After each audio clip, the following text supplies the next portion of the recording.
悪くなかった。いいぜ。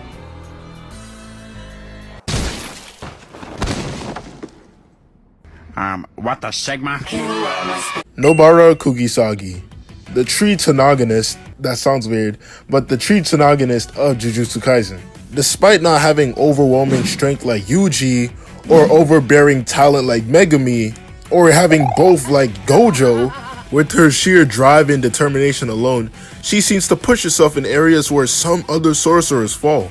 However, instead of ranking Nobara's strength throughout each arc, we're gonna rate how useless she was in every Jujutsu Kaisen arc, just like that Mega V video I did last week. So if you guys want to see more of this ranking how useless a character is series, make sure to give them a knife, that like button, subscribe if you're new, comment for the algorithm, and let's dive in.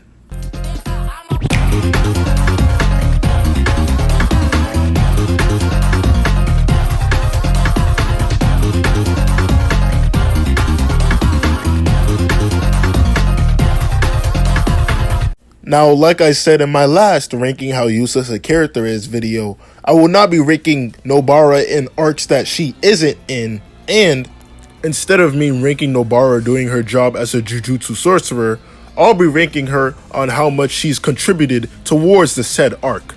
Now, I can't really call this an arc because it did happen in like 2 to 3 chapters, so it's very, very short.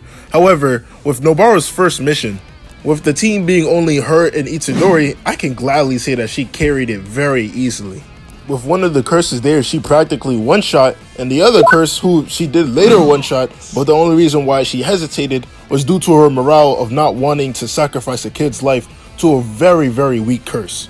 Now, thanks to Itadori, she was able to land a killing blow without anybody getting killed, but then again, at the end of the day, she put in that work way more than Itadori did. So for Nobara's introduction arc, I'll gladly put her in that 2018 Prime LeBron carry tier, with no hesitation. However, Nobara's running start seems to come to a halt as she now in this next arc goes into the bare minimum tier. It doesn't help since when Itadori and Megumi were arguing, Nobara tried to chime in a few words here and there, but she got sidelined and sucked into a different dimension full of curses, and even when her fight with those curses, that got sidelined as well because, you know, that got off-screen like gay, you know, regular gay activities at this point. Now I gotta give my props to Nobara. If it wasn't for the fact that she defeated the curses that sucked her in, I would have put her in useless. However, she got beat by some jobless frogs. Right? So, bro, frogs, bro, are you serious? That's legitimately like losing to the grasshopper curse, like... Anyway, now for the Cursed Training arc, I will have to put Nobara in that useless tier. Now for my peaky subscribers who do remember, you may question why I put Megumi in bare minimum despite him getting beat up the entire arc, and Nobara in useless despite her getting washed in the same arc. Well, there's a clear difference here. Megumi in this arc was at least holding on by a thread, hanging with Toho by a little bit.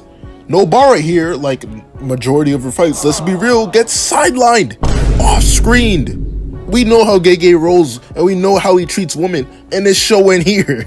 And even worse, Nobara got sidelined by Mai, bro. The one bullet wonder, bro. Are you serious?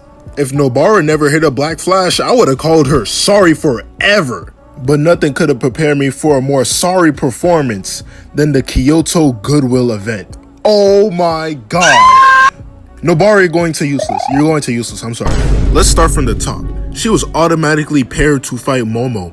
Now, I don't know about y'all, alright? But out of anybody in this entire vicinity, if I was paired to be with Momo, I know I'm trash. That wind blower, sorry, airbender, bro. Momo, are you kidding me? And it's even worse considering that even though she beat Momo, it wasn't really like she beat Momo. It was like she barely beat Momo. I know what I just said sound confusing, but you gotta understand, bro. In a 1v1 sense, she technically did beat Momo. However, she wasn't allowed to use her main weapon. Momo didn't get knocked out. And at the end of the day, it's a team battle. And guess who took out Nobara? Mai, bro. If I got knocked out by Mai, bro, with this regular pistol, bro, oh my god, bro. Nobara beating Momo, I can't even call that a feat, I'm gonna be real. It's more of an anti-feat because it was a mid-diff. You shouldn't mid-diff Momo. She's like the smallest fish in the sea. You feel what I'm saying?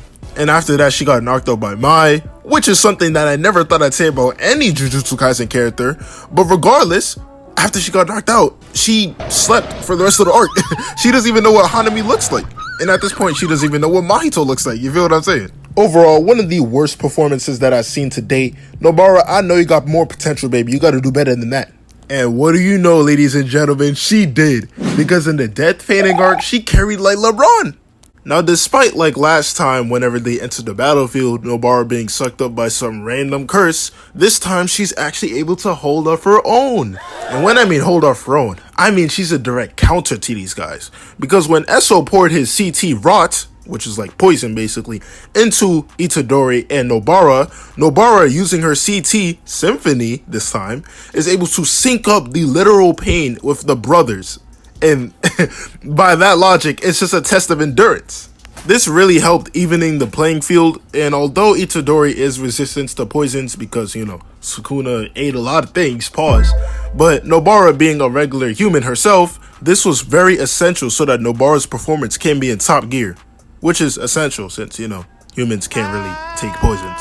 But even besides Pokemon type resistances, there's more to it since every time Iso lets out his Blood Poison Rot ability, he cannot use his Blood Wings ability like he did at the start, which is used for better mobility and more range to let off far much dangerous attacks from a massive range. And with Nobara using Resonance on both teams, this is both a test of endurance for Iso and KECHIZU, but it's also a test of whether or not how long they can last against Itadori's Hulk of a body, constantly punching them left and right.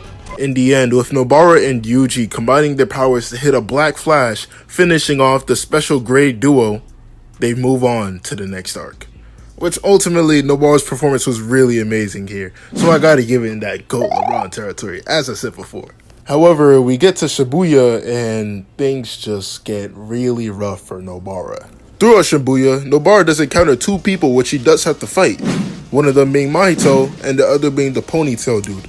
Funnily enough, she lost to both of them. Tragic. One of them got easily demolished by Nanami, and the other one needed the combined effort of Yuji and Toho to beat. Now, I will have to give Nobara props. When she did hit that resonance on Mahito, he did admit, out of everyone that fought him so far during that battle, Nobara did a significant amount of damage, at least 40% amount of damage with that one resonance. If she let off more, she could have really done something crazy. However, because she's like a direct counter to him, that did leave Mahito to target her, which led to her demise. But even though she lost to Mahito, which honestly, that's a given, right? Mahito at that time, he had the potential to be up there with Sukuna if he just kept on learning for a few more days, you feel me? However, she lost to the ponytail dude. She lost to him. So ultimately, that takes away 10,000 aura because that dude is a bum above bums above bums. If Nanami low diffs you, that shows that you're not even grade 1 level. Come on now. Now, agenda aside, if we look at the grand scope of the entire arc of Shibuya, where we have people like Dagon, right, Maharaga, Sukuna, Kenjaku, Urame, all these other people, Nobara has never met a single one of them. And the people that she did meet, she lost to. Although she did put in work for Mahito, which was essential, because Mahito was really going to be a problem if we let him live. Even Kenjaku stated that. So, it's weird.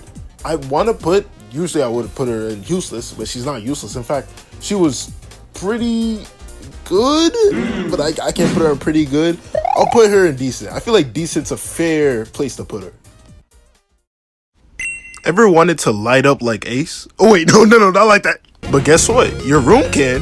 And not only with Ace, you could do it with Zoro, you could do it with GOJO. So many characters with amazing LED lights and hoodies too. And don't forget the amazing anime beanies here at Anime Express. Top quality anime products from all around the world right at the brink of your fingertips. Make sure to buy some amazing gas quality hoodies, t-shirts, more, all at animeexpress.store. And make sure to use code TACT10 to get 10% off your order. Who wouldn't want that? Not me. Now back to the video. And yeah, so overall, this is the ranking how useless Nobara is tier list. I think I did pretty good, and honestly, I think Nobara's tier list is a bit better than Megami's. But if you guys want to see more of this ranking how useless character series, make sure to give me a knife, that like button, subscribe if you're new, comment for the algorithm, follow my Twitter, I'll be chatting there too. I'm tagged out up before, and I'll see you guys next time.